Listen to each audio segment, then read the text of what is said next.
tous, ici Piero San Giorgio. Alors, petit message en fait à mes clients, non pas mes clients habituels avec qui j'ai des contacts réguliers et surtout avec qui je parle souvent en anglais, mais pour mes clients entre guillemets petits, entre guillemets. C'est-à-dire, il m'arrive voilà, d'aider des gens à préparer leur stratégie de survie, leur stratégie en cas de crise, comme celle que nous vivons en ce moment. Et certains n'ont pas les moyens de se payer 2 3 jours de conseils plein temps avec moi, et j'ai des clients dans ce sens, beaucoup en France, en Suisse, en Turquie, j'en ai eu en Arabie Saoudite, à travers le monde. J'ai quelques clients à travers le monde assez intéressants et qui aujourd'hui sont bien contents d'avoir une stratégie.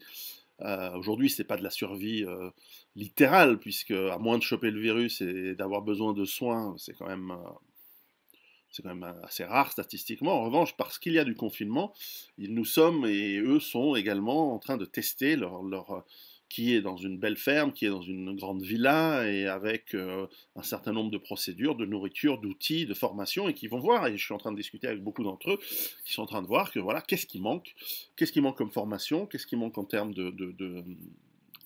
d'outils, de nourriture, de stock, de mise, d'outillage de machines et de procédures et donc de connaissances qui leur permettent de l'autosuffisance, parce qu'avoir des stocks c'est très bien, mais au bout d'un moment ils s'épuisent, donc il faut savoir est-ce qu'ils sont capables de produire. Ça c'est souvent la grande faiblesse des gens très riches, c'est qu'ils n'aiment pas trop faire leur potager, sauf exception. Et donc c'est un très bon rappel, c'est une très très bonne manière de se mettre à travailler, et donc c'est important. Mais j'ai aussi des clients, soit parce qu'ils n'ont pas les moyens, ou soit parce qu'ils sont trop loin, ou moi je n'ai pas le temps, avec lesquels nous faisons du conseil par Skype, par Internet. Alors souvent c'est quelques heures par-ci par-là, et généralement je pose des questions, j'essaie de trouver les grandes failles, et souvent les questions qu'on me pose c'est est-ce que je dois déménager de telle région à telle région? Et il n'y a pas de bonne ou de mauvaise réponse, il n'y a pas de bonne ou de mauvaise région, encore que, mais surtout, c'est en fonction de quoi, qui vous êtes, etc., etc. Donc ça fait partie du conseil que je fais. Entre autres, choisir conseils sur quelle maison choisir, sur quel lieu, dans quel lieu déménager, euh, comment mettre en place certaines procédures. Beaucoup de choses sont déjà dans mes livres de toute façon, donc il n'y a pas besoin non plus d'aller très très loin. Mais parfois, il y a des décisions où les gens souvent ont besoin de se rassurer en disant voilà, je veux choisir entre je sais pas, les Ardennes et la Creuse, pour dire. Le type a un grand-parent là-bas, un grand-parent là-bas. S'il devait faire sa bad, lequel choisir? Bon, eh bien, la décision, elle est à la fois dans ses tripes, mais elle est aussi évidemment, sur certains critères, la famille, les gens qu'on connaît, les amis, le lieu en soi, en fonction des réseaux hydriques, en fonction de l'ensoleillement, en fonction de trucs, particulièrement le bien immobilier, on va dire, choisi, est-ce qu'il a le nombre de mètres carrés, est-ce qu'il est vétuste, est-ce qu'il nécessite beaucoup de travaux, est-ce qu'il est idéal d'un point de vue tactique, est-ce qu'il est idéal d'un point de vue d'autonomie pour l'eau, la nourriture, l'énergie, etc., etc., etc. C'est beaucoup de travail, c'est beaucoup de questions, beaucoup de dialogues, et qui permettent en fait, pour certains, de se dire ok, j'ai pensé à tout ce qu'il fallait, et à d'autres de se dire ah mince, j'ai beaucoup de carences pour ça, pour ça, pour ça. Souvent les carences, elles sont de type émotionnel, elles sont de type relationnel avec d'autres gens, d'autres membres de leur famille, etc., etc. Et ça, souvent les gens n'y pensent pas du tout. Je suis souvent étonné. Bref, ça fait partie de mon boulot.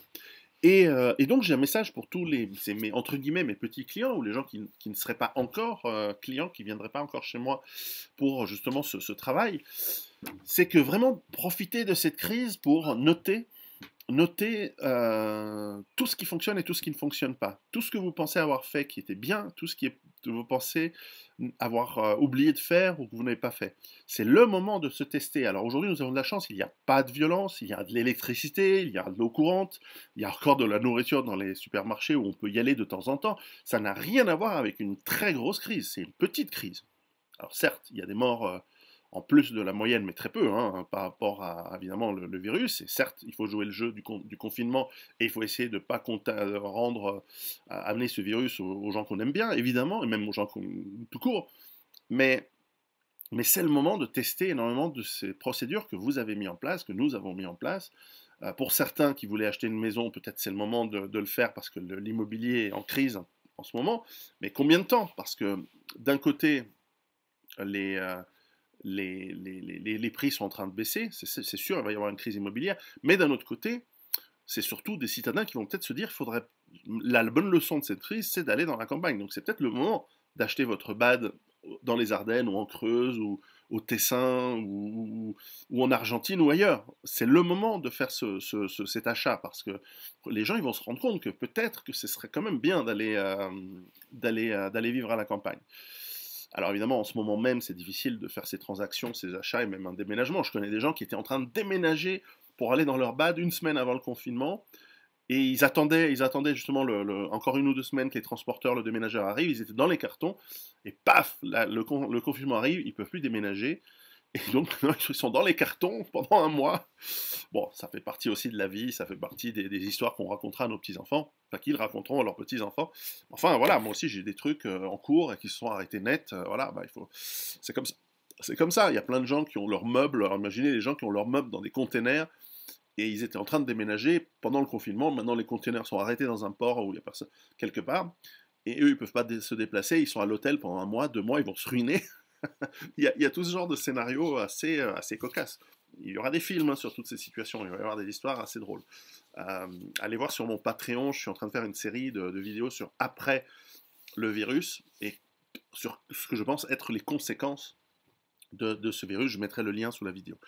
Et bref, et donc, pour tous ceux qui étaient en préparation, c'est vraiment l'occasion de réfléchir à vos procédures, vos outils, votre formation, et de noter sur un papier qu'est-ce qui manque, qu'est-ce que vous avez oublié.